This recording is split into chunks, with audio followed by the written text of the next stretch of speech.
So hello and welcome guys. तो एक बार फिर से स्वागत है आपकी इस क्लास में, जिसमें आज हम डिस्कस करेंगे कि वर्तमान में कौन क्या है। जैसे कि वर्तमान में लोकसभा के स्पीकर, विपक्ष के नेता, राष्ट्रपति कौन है, प्रधानमंत्री कौन है। ठीक है, तो इन सब के बारे में हम डिस्कस करेंगे। लेकिन आगे बढ़ने से पहले, आपके कल से जो एनटीपीसी के एग्ज़ाम स्टार्ट हो रहे हैं, लेकिन इससे पहले इस वीडियो को ज़रूर देखना। आपके 2 या 3 नंबर पक्के हैं यहाँ से। और आप पहली बार इस चैनल पर आए हो तो इसको कर दीजिए सब्सक्राइब, इसी तरीके के वीडियो देखने के लिए। तो बढ़ते हैं अपने पहले क्वेश्चन की तरफ।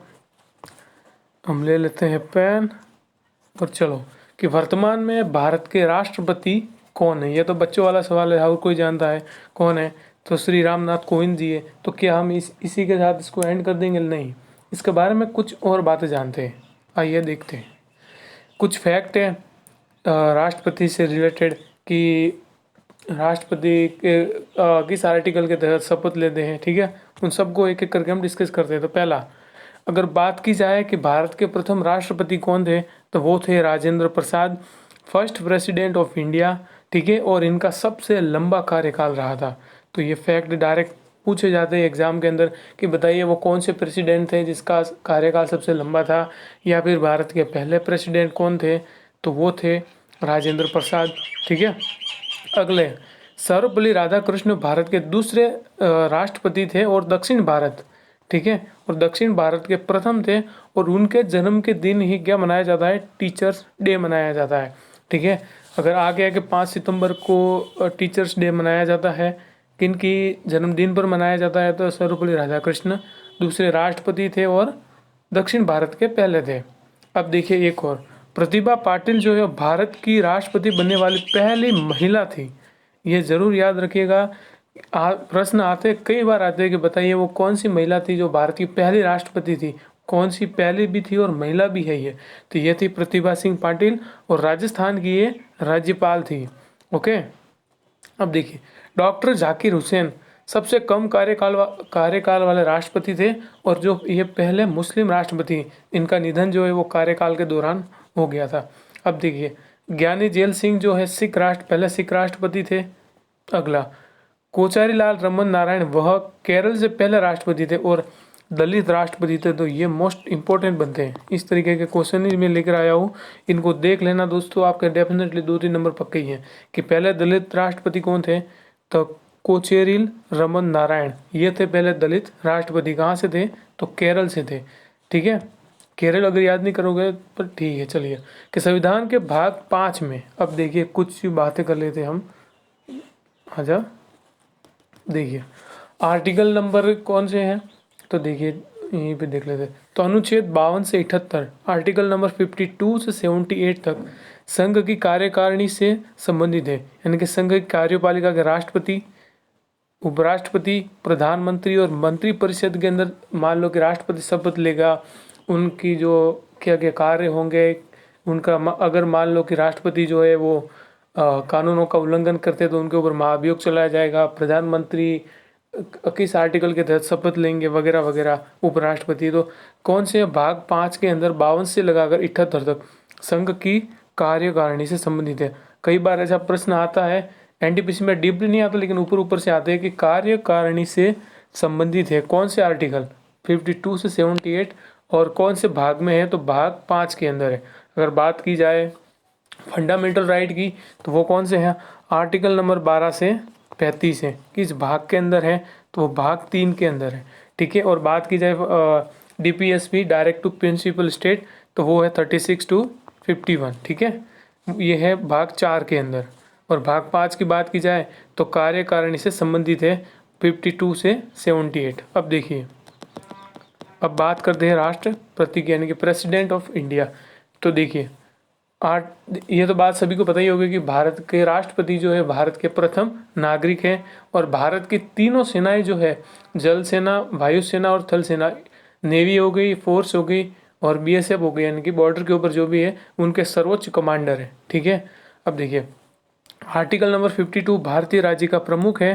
राष्ट्रपति जो है क्या है? भारतीय राज्य का प्रमुख है। उसे देश का पहला नागरिक कहा जाता है और सभी सशस्त्र बलों का प्रमुख है ये। भारत के राष्ट्रपति को शपथ कौन दिलाते हैं? तो सर्वोच्च न्यायालय के मुख्य न्यायाधीश, सीजीआई, यानी कि चीफ जस्टिस ऑफ इंडिया। वर्तमान कौन में है, तो वर्तमान में है S.A. बोबडे जी है जो CGI है। अगर पूछ ले कि CGI को शपथ कौन दिलाते हैं, तो भारत के राष्ट्रपति दिलाते हैं, एक दूसरे का काम करते हैं, ठीक है। तो राष्ट्रपति को शपथ कौन दिलाते हैं, तो सर्वोच्च न्यायालय के मुख्य न्यायाधीश। और इनके लिए अब देखिए आगे क्वेश्चन है इससे रिलेटेड। और भारत के राष्ट्रपति अपना त्याग पत्र अब देखिए SSC CHSL का अभी जो एग्जाम हुआ उसमें प्रश्न आया था एज इट इज कि भारत का राष्ट्रपति अपना त्याग पत्र किसे सौंपता है। उसके अंदर अलग अलग ऑप्शन थे, राष्ट्रपति थे, मुख्यमंत्री थे, प्रधानमंत्री थे और भी कोई ऑप्शन था। तो राष्ट्रपति जो अपना त्याग पत्र किसे देता है, तो उपराष्ट्रपति को देता है। और उपराष्ट्रपति अपना त्याग पत्र किसे देता है, अब देखिए एक एक करके समझते हैं। अब देखिए ये रहे प्रेसिडेंट ऑफ इंडिया। अगर मान लो कि उपराष्ट्रपति की नियुक्ति कौन करते हैं, यानी कि उनको शपथ दिलाना वगैरह कौन काम करते हैं, राष्ट्रपति। CGI यानी कि चीफ जस्टिस ऑफ इंडिया, इनकी नियुक्ति कौन करता है, तो उनकी नियुक्ति भी जो है राष्ट्रपति करते हैं। और राष्ट्रपति की नियुक्ति करते हैं ये CGI। अगर मान लो चीफ जस्टिस ऑफ इंडिया अपना जो है सर्वोच्च न्यायालय के मुख्य न्यायाधीश CGI, ये अगर अपना इस्तीफा किसे देना चाहते तो किसको देते हैं, तो ये भी देते हैं राष्ट्रपति को देते हैं। और उपराष्ट्रपति भी किसे देते हैं, राष्ट्रपति को। लेकिन राष्ट्रपति जो है वो उपराष्ट्रपति को अपना त्याग पत्र देता, ना कि इनको CGI को, ठीक है। अब मान लो किसी कारणवश भारत के जो राष्ट्रपति है वो जो पद से इस्तीफा दे दिया, तो उस कार्यकाल के दौरान जो भारत का उपराष्ट्रपति होगा वो जो है राष्ट्रपति का पदभार संभालेगा। और मान लो कि ऐसा कारण बन गया कि उपराष्ट्रपति भी नहीं है तो राष्ट्रपति भी दोनों नहीं है, तो उस समय जो CGI या चीफ जस्टिस ऑफ इंडिया वो जो है इन दोनों का कार्यभार संभालेंगे, लेकिन कुछ अवधि तक ही होता है, उस अवधि के दौरान नियुक्ति करनी चाहिए। अगला ये कुछ आर्टिकल है, तो देखिए आर्टिकल नंबर 52 जो है उसके अंदर लिखा हुआ कि भारत का राष्ट्रपति होगा। आर्टिकल नंबर 53 के अंदर जो राष्ट्रपति की जो कार्यकारी शक्ति है ना वो दी गई हुई है कि मान लो कि किसी को अगर फांसी की सजा दी हो रही है तो उसको राष्ट्रपति जो है उसे माफ़ कर सकते हैं। आर्टिकल नंबर राष्ट्रपति की कार्यकारी शक्ति, ठीक है, 54 आर्टिकल नंबर 54 जो राष्ट्रपति का चुनाव होता है। आर्टिकल नंबर 54 के दौरान ये सारा आर्टिकल इम्पोर्टेंट है। अगला आर्टिकल नंबर 55 राष्ट्रपति के चुनाव का मैनर, यानी कि किस तरीके से जो उनका चुनाव होगा। 56 अध्यक्ष पद का कार्यकाल, ये जरूरी नहीं है। आर्टिकल नंबर जो मेन है वो आपको मैं बता देता हूँ, कई बार पूछे जाने वाला है। एक तो है अपना ये आर्टिकल नंबर 52 भारत के राष्ट्र किस प्रश्न आता है कि बताइए कि किस आर्टिकल में लिखा हुआ कि भारत के राष्ट्रपति होंगे, किस आर्टिकल के तहत, तो 52 53 है राष्ट्रपति की कार्यकारी शक्ति। अगला है अपना ये आर्टिकल नंबर 57 निर्वाचन की पात्रता, यानी कि राष्ट्रपति के लिए क्या आयु होगी, किस आयु तक चुने जाएंगे, राज्यसभा या लोकसभा का सदस्य होना चाहिए या नहीं होना चाहिए वगैरह वगैरह। राष्ट्रपति के रूप में चुनाव के लिए ये योग्यता है, पात्रता। फिर अध्यक्ष के कार्यकाल की शर्त। आर्टिकल नंबर 60 इंपॉर्टेंट है, राष्ट्रपति द्वारा शपथ या प्रस्टी। और आर्टिकल नंबर 61 राष्ट्रपति पे महाभियोग की प्रक्रिया। किसी कारणवश अगर राष्ट्रपति ने जो है यानी कि कानूनों का उल्लंघन कर दिया तो उनके ऊपर महाभियोग चलाया जाता है आर्टिकल 61 के तहत। अगला जो है भारत के वर्तमान में प्रधानमंत्री कौन है, 10 बच्चों वाला सवाल है, कौन है, प्राइम मिनिस्टर नरेंद्र मोदी जी हैं। अब देखिए अशोक गहलोत की बात की जाए तो राजस्थान के CM है, अरविंद केजरीवाल की बात की जाए तो ये दिल्ली के CM है। अब देखिए ये पूरी लिस्ट है, अब देखते हैं डिस्कस करते हैं इसे भी।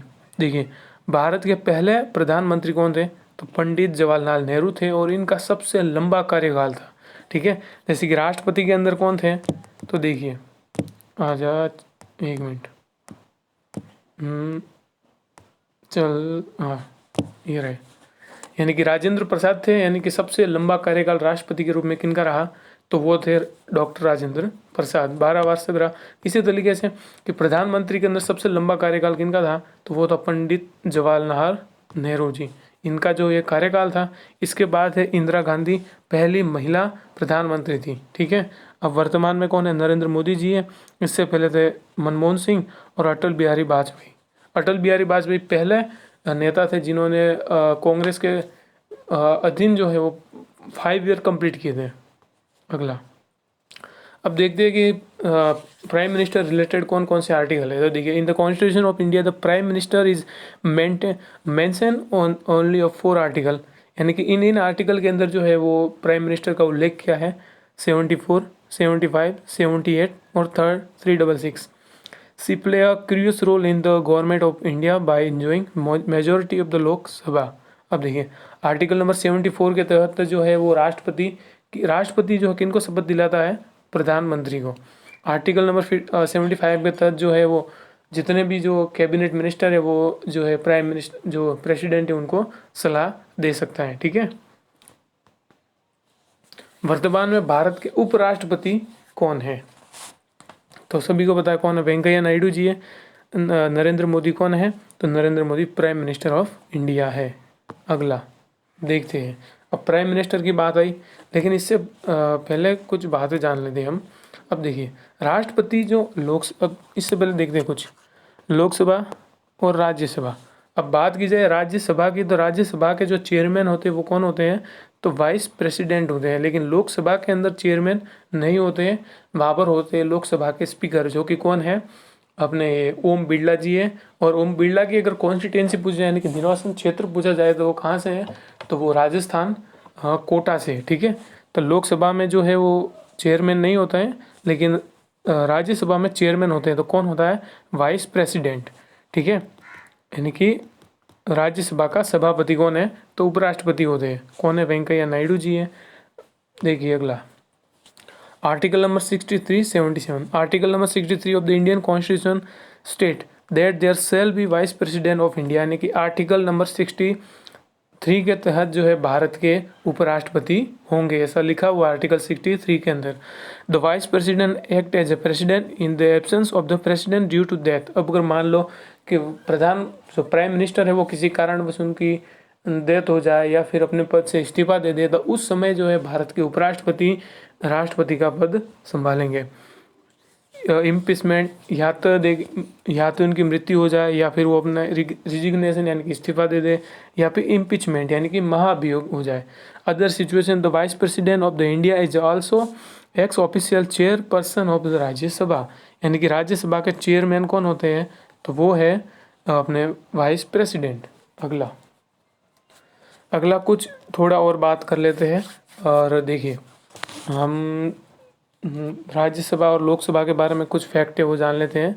तो राज्यसभा और लोकसभा अगर बात की जाए राज्यसभा के अपने क्या कहते हैं वो, मैं कुछ बोल रहा हूँ सॉरी, हाँ आर्टिकल की बात की जाए राज्यसभा का आर्टिकल कौन सा है? Article number 80। आर्टिकल नंबर 80 के अंदर राज्यसभा का उल्लेख है। और लोकसभा है आर्टिकल नंबर 81। और पार्लियामेंट यानी कि संसद का उल्लेख किस में है? तो आर्टिकल नंबर 79 के अंदर। अब ये पार्लियामेंट यानी कि संसद का निर्माण होता कैसे है? कहाँ गया जा? देखिए संसद यानी बनती किस तरीके से, देखिए अरे यार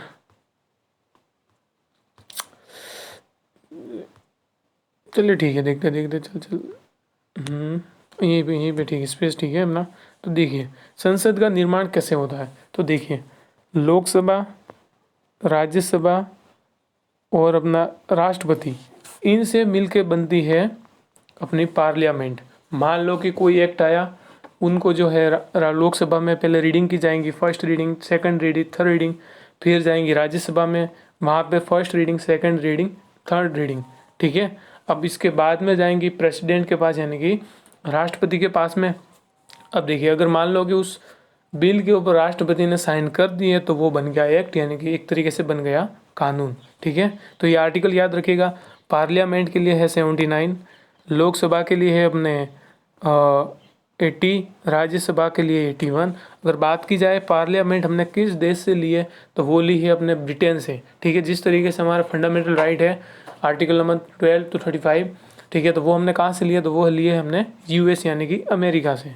इसी तरीके से हमने पार्लियामेंट कहाँ से ली है? तो वो ली है हमने अपने ये ब्रिटेन से। अगला राज्यसभा के उपसभापति कौन है? हमने डिस्कस की राज्यसभा का सभापति कौन होते हैं? तो वो होते हैं प्रेसिडेंट, वाइस प्रेसिडेंट। ठीक है। अगर बात की जाए उपसभापति की तो वो कौन है? वर्तमान में हरिवंश नारायण सिंह है, जो कि एक अभी फिलहाल कुछ महीनों पहले की बात है। और जो आपने न्यूज़ में देखा होगा कि राज्यसभा के जो उपसभापति है वो कुछ कांग्रेस के जो नेता थे वो बाहर बैठ गए थे भूख हड़ताल पे, तो वो मॉर्निंग में चाय लेकर आए थे, तो वो यही है हरिवंश नारायण। ठीक है, बढ़ते हैं अपने अगले तरफ। अब देखिए राज्यसभा में विपक्ष का नेता कौन है। अगर बात की जाए विपक्ष के नेता की तो इम्पोर्टेंट बन जाता है गुलाब नबी आज़ाद, राज्यसभा। ओके, तो कौन सा आर्टिकल है राज्यसभा के लिए? 81। ओके, चलते हैं आगे। राज्यसभा में पक्ष का नेता कौन है? यहाँ पर क्वेश्चन मिस प्रिंट है, पक्ष के नेता। ठीक है, तो पक्ष के नेता की बात की जाए तो वो है थावरचंद गहलोत। अगला, लोकसभा के अध्यक्ष या फिर स्पीकर कौन है? तो बात की मैंने ओम बिरला जी है। लोकसभा एक बार, फिर से राज्यसभा। ठीक है, तो लोकसभा के अंदर जो राज्यसभा में तो चेयरमैन होते हैं, चेयरमैन कौन है? Vice president. जबकि लोकसभा में कौन होते हैं? लोकसभा में होता है स्पीकर। तो ओम बिरला जी, अगर इनकी कॉन्स्टिट्यूंसी यानी कि निर्वाचन क्षेत्र पूछा यानी कि किस कहाँ से निर्वाचित है, तो कोटा से, राजस्थान। अगला, लोकसभा में विपक्ष का नेता। ठीक है, पक्ष और विपक्ष की बात की तो अधीर रंजन चौधरी जी जो है विपक्ष के नेता है लोकसभा में। अगला, नीति आयोग के अध्यक्ष कौन है? देखिए नीति आयोग के अध्यक्ष की बात की जाए तो नीति आयोग के अध्यक्ष होते हैं प्राइम मिनिस्टर इंडिया, यानी कि वर्तमान में नरेंद्र मोदी जी हैं। अगर बात की जाए वाइस चेयरमैन की यानी कि उपाध्यक्ष की तो वो है डॉक्टर राजीव कुमार, और बात की जाए सीईओ की तो वो है अमिताभ कांत। देखिए बात की जाए नीति आयोग की, ठीक है, तो नीति आयोग जो एक क्या बोलते हैं कॉन्स्टिट्यूशन बॉडी नहीं है, ये एक संवैधानिक बॉडी नहीं है, उसे एक बनाया गया एक तरीके से है थिंक टैंक है। क्या है?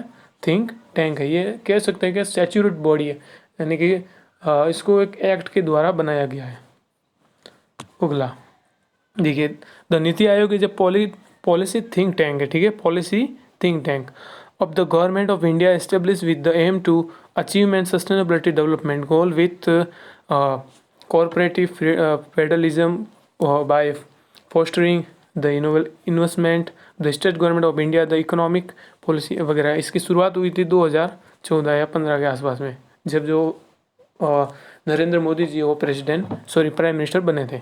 अब प्रश्न आ गया घूम फिर के नीति आयोग के वाइस चेयरमैन कौन है? तो ये है डॉक्टर राजीव कुमार, सीईओ हो गए अमिताभ कांत, नरेंद्र मोदी जी है वो चेयरमैन है। सेम नीति आयोग के सीईओ कौन है? तो अमिताभ कांत जी सीईओ है, चेयरमैन है नरेंद्र मोदी जी, वाइस चेयरमैन है डॉक्टर राजीव कुमार। अगला, मुख्य न्यायाधीश कौन है? CGI, chief justice of India. तो कौन है वो? शरद अरविंद बोबडे जी जो है वो कौन है? सीजीआई है वर्तमान में भारत के। ठीक है, तो इससे रिलेटेड कुछ फैक्ट है वो हम देख लेते हैं। शरद अरविंद बोबडे जी, ठीक है, कौन है वर्तमान में? एस ए बोबडे जी।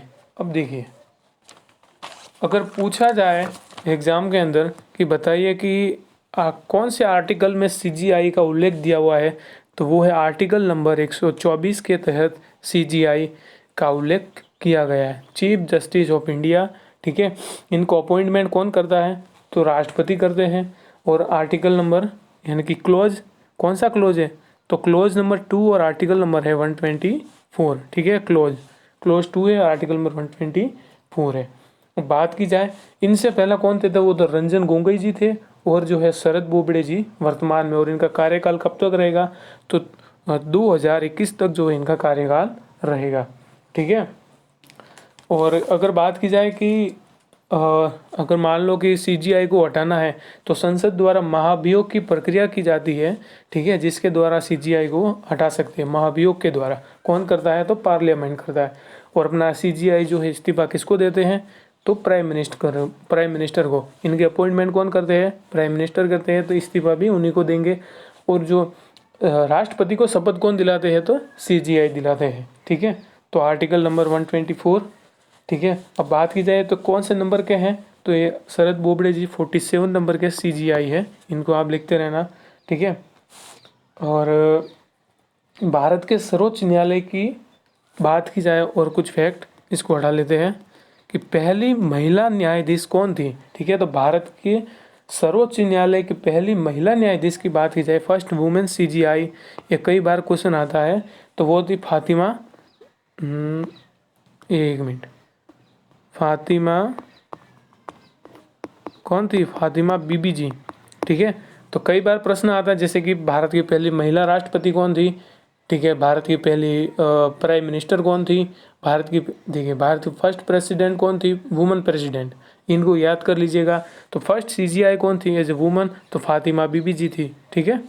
और बात की जाए इनके सैलरी की, तो वो आर्टिकल नंबर 125 में इनकी सैलरी यानी कि इनके वेतन के बारे में बताया गया। और एक न्यायाधीश की जो सैलरी यानी कि जो उनकी सैलरी होती है वो 2,80,000 के बीच में होती है। और इनके टेन्योर की बात की जाए कि क्या उम्र होनी चाहिए और कितने साल के लिए ये होते हैं, तो देखिए इनके अगर बात की जाए टेन्योर की, तो आयु कितनी होनी चाहिए, 65 ईयर।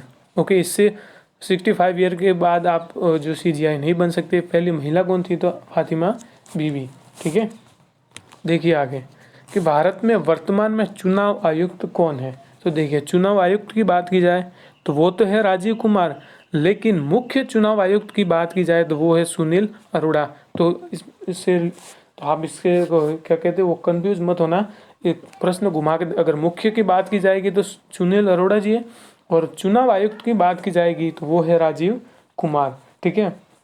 और बात की जाए कि भारत के पहले मुख्य चुनाव आयुक्त कौन थे, तो वो थे सुकुमार सेन जी, सुकुमार सेन वो कौन थे, तो भारत के पहले मुख्य चुनाव आयुक्त थे। इस एक कॉन्स्टिट्यूशन बॉडी है, तो बिल्कुल इसका उल्लेख जो है भारत के संविधान में किया गया है। और किस आर्टिकल के तहत किया है तो वो भी हम देखते हैं। देखिए अगर पूछा जाए कि इलेक्शन के लिए कौन कौन से आर्टिकल है, तो देखिए आर्टिकल नंबर 324 से 329 यानी कि 324 से लेकर 319 तक जो है उसके अंदर जो है वो चुनाव की प्रक्रिया दी हुई। राष्ट्रपति का चुनाव होगा, प्राइम मिनिस्टर का चुनाव होगा, चीफ मिनिस्टर का चुनाव होगा, इन सब से रिलेटेड जो आर्टिकल है वो याद कर लीजिएगा। यानी कि चुनाव के लिए कौन से हैं, 324 से 329। और भारतीय चुनाव आयोग यहाँ पे लिखते हैं, भारतीय चुनाव आयोग। अगर इसकी स्थापना की बात की जाए तो इसकी स्थापना हुई थी अपनी 25 जनवरी 1950। इसलिए 25 जनवरी को जो है वो मतदान दिवस मनाया जाता है, इसको आप याद कर लेना, ठीक है।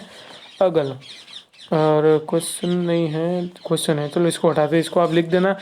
324 से 329 तक जो है वो किसका चुनाव के बारे में कहा है। भारतीय चुनाव आयोग की स्थापना कब हुई थी, तो 25 जनवरी 1950 को। और 25 जनवरी को जो है मतदान दिवस मनाया जाता है। अगला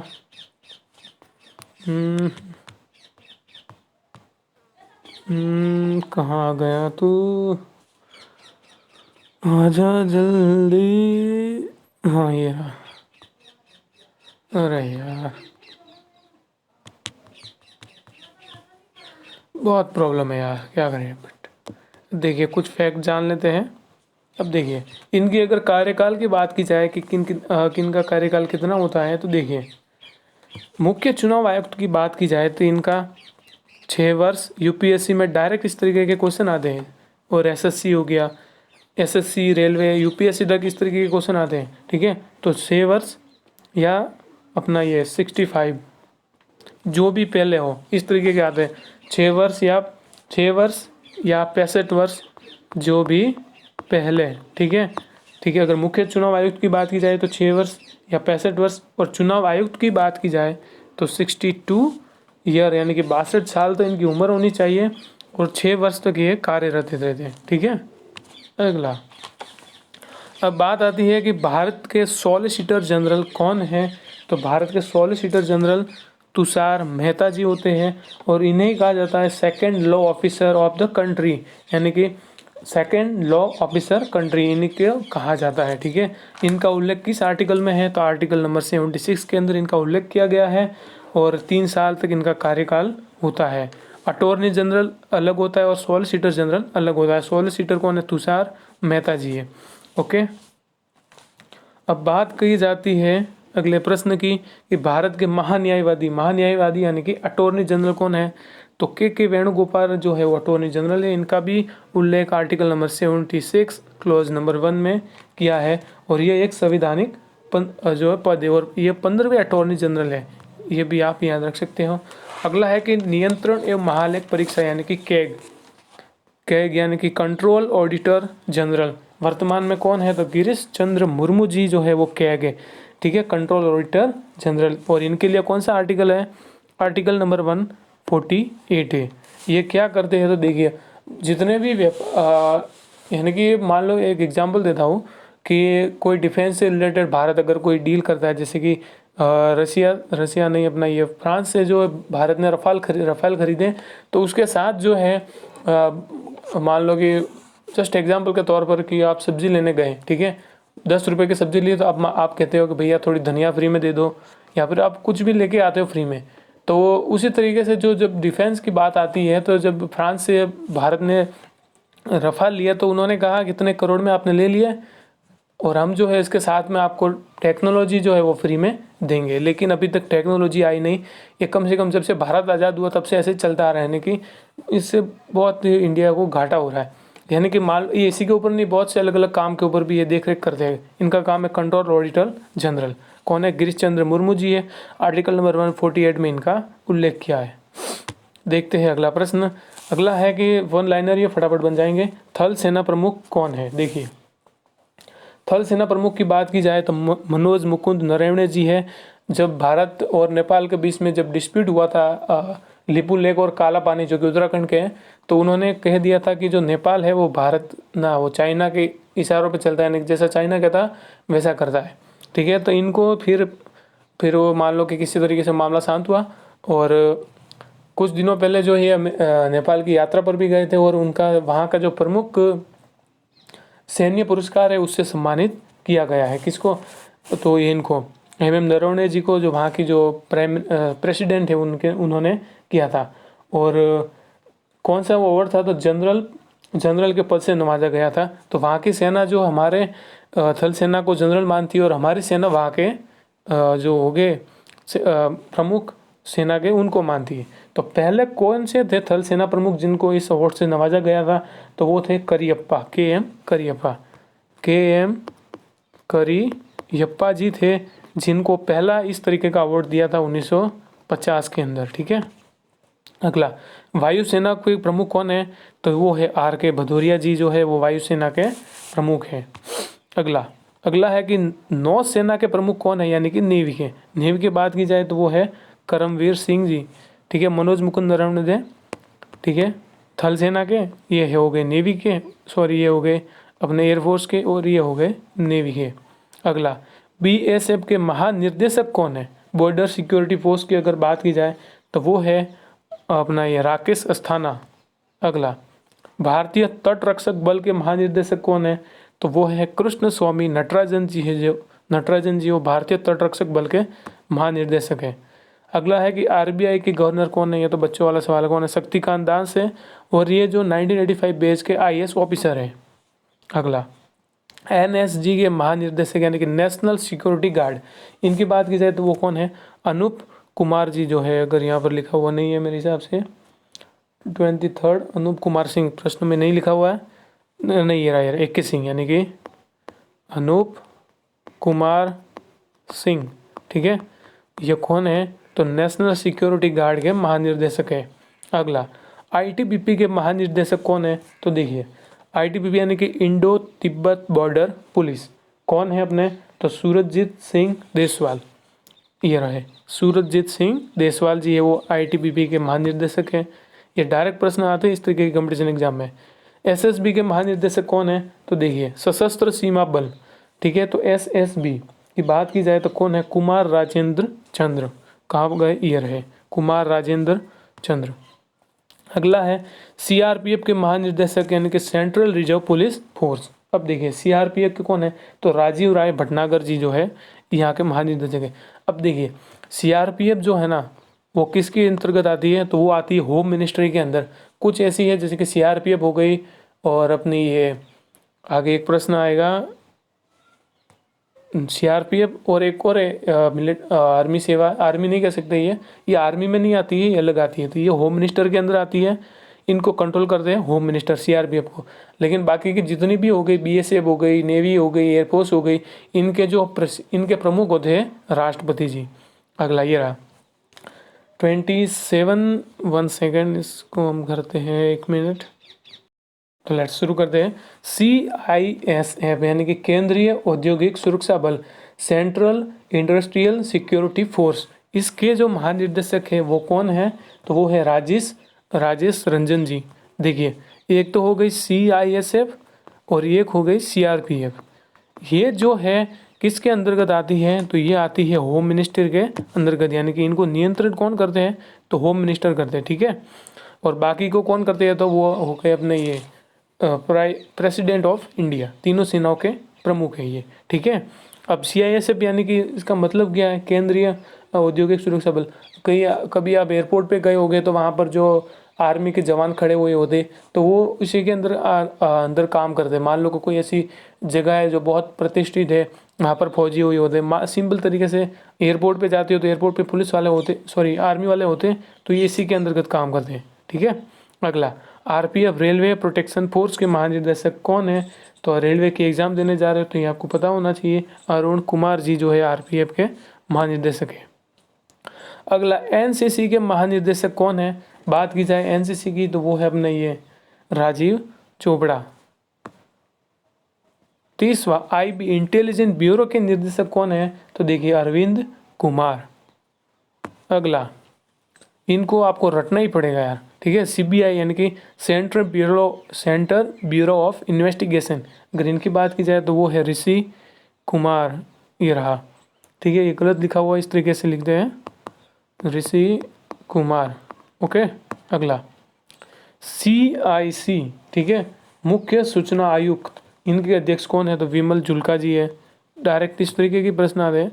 CVC केंद्रीय सतर्कता आयुक्त, संजय कोठारी जी हैं।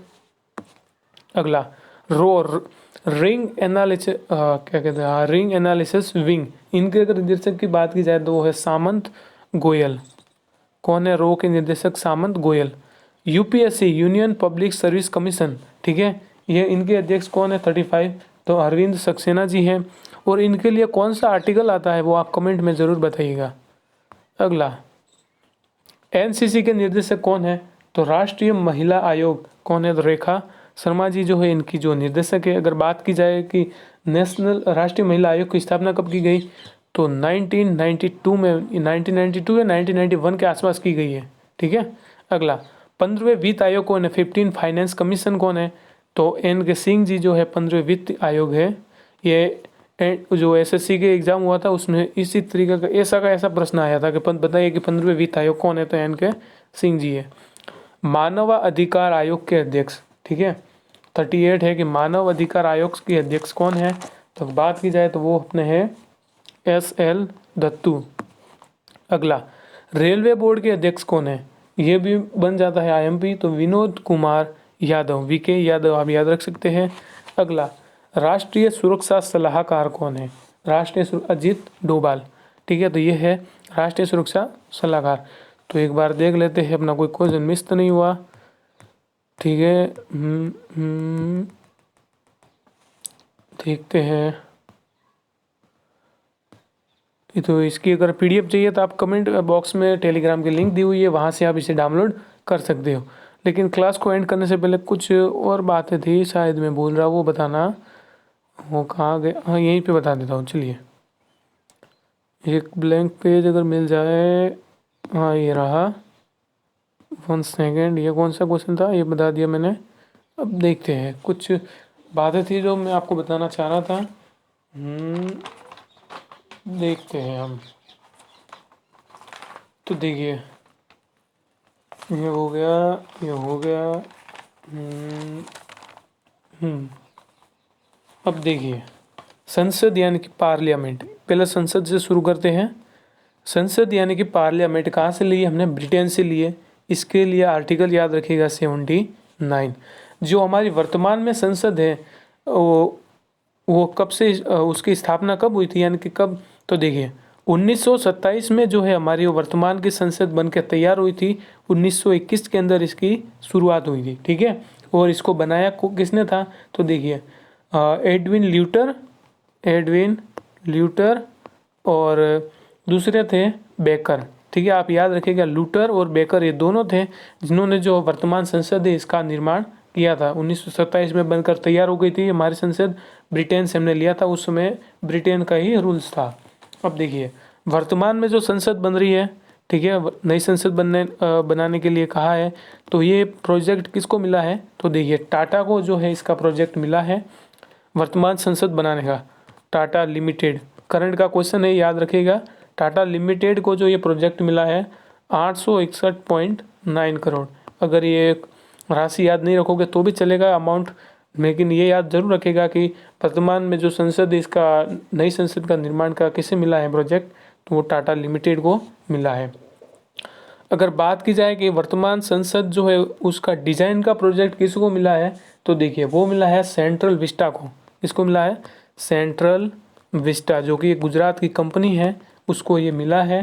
ठीक है, आर्किटेक्चर फर्म जिसका नाम है आर्किटेक्चर अच्छा लिखने में मिस्टेक हो रही है यहाँ, ठीक है, तो आर्किटेक्चर फर्म को जो है ये मिला है सेंट्रल विस्टा, गुजरात की ये कंपनी है। ठीक है, और कब तक ये बन के तैयार हो जाएगा, तो 2021-22 ना 21 तो आ गया, 22 तक ये बन के तैयार हो जाएगा। ओके, और बात की जाए संसद के, तो आर्टिकल मैंने बता दिया। अब बात करते हैं हम लोकसभा की। ठीक है, तो ये फैक्ट आप याद रखिएगा, लोकसभा यहाँ पर चेयरमैन नहीं होते, कौन होता है, यहाँ पर स्पीकर होते हैं। ठीक है, अब देखिए इसके लिए आर्टिकल आप याद रखिए 81। ठीक है, और वर्तमान में लोकसभा स्पीकर कौन है, तो ओम बिरला जी हैं। क्या कॉन्स्टिट्यूंसी यानी कि किस क्षेत्र से आते हैं, तो कोटा से आते हैं। और लोकसभा के अंदर कितनी सीटें हैं, 543 सीटें हैं। ओके, अब बात करते हैं हम अपने इसकी राज्यसभा की, तो इसको हटाते हैं हम, लोकसभा राज्यसभा। देखिए राज्यसभा के चेयरमैन कौन होते हैं, तो वाइस प्रेसिडेंट ऑफ इंडिया। और आर्टिकल कौन सा है, तो आर्टिकल है अपना 81, और लोकसभा के लिए 80, राज्यसभा के लिए 81, पार्लियामेंट के लिए 79 यानी संसद के लिए। बात की जाए कि राज्यसभा में कितनी सीटें हैं, तो राज्यसभा पे अगर देखें तो कितनी है अपनी 245, मैक्सिमम कितनी है 245 है। लेकिन वर्तमान में बात की जाए तो वर्तमान में है 233। ठीक है, सॉरी एक मिनट, राज्यसभा आर्टिकल नंबर है 81। ओके, और मैक्सिमम सीट कितनी है, कितनी कैपेसिटी है, तो 245 मैक्सिमम इसके अंदर सीटें हैं। अब देखिए वर्तमान की बात की जाए तो वर्तमान के अंदर है अपनी 245, सॉरी ये तो बताई थी मैंने, मैक्सिमम 245 है, लेकिन 233 जो है वो केंद्र से या प्रदेश के विधायक होते हैं। इसके अंदर 233 तो कैसे होते हैं, केंद्र या फिर प्रदेश के विधायक होते हैं, लेकिन 12 विधायकों की नियुक्ति जो है वो राष्ट्रपति करते हैं, जो कि साइंस फील्ड, साहित्य से हो, विज्ञान से हो, सामाजिक कार्य यानी कि ऐसा काम किया हो जिससे कि सोसाइटी को अच्छा गुड मैसेज मिले, उनकी नियुक्ति करते हैं प्रेसिडेंट ऑफ इंडिया। तो टोटल हो गए 245। और देखिए हर 2 साल में जो 233 सांसद हैं, उन 233 में से 1/3 की हर 2 साल के अंदर चुनाव किए जाते हैं। ठीक है, हर 2 साल के अंदर, यानी कि 233 में से 2 साल के अंदर रिटायर हो गए, वापस आ गए, यानी कि 233 का 1/3 निकालेंगे, उतने सांसद रिटायर होते हैं और वापस आते हैं। तो कितने, 2 साल की बात की जाए, और इनका कार्यकाल होता है 6 ईयर का। और राज्यसभा को भंग नहीं किया जा सकता, यानी कि राज्यसभा को हम डिजोल्व नहीं कर सकते, लेकिन लोकसभा को डिजोल्व किया जा सकता है। ठीक है, तो ये थे अपनी आज की ये वीडियो। तो अगर आपको ये पसंद आई है तो इसको दोस्तों के साथ ज़रूर शेयर कीजिएगा। और देखिए आपकी अगर कल एग्ज़ाम है तो एग्ज़ाम से पहले एक बार इस वीडियो को ज़रूर देख के जाना, यहाँ से 2 या 3 क्वेश्चन ज़रूर बनेंगे ही बनेंगे। ठीक है, तो करते हैं अपनी क्लास को यहीं पे एंड, और wish you all the best for your exam.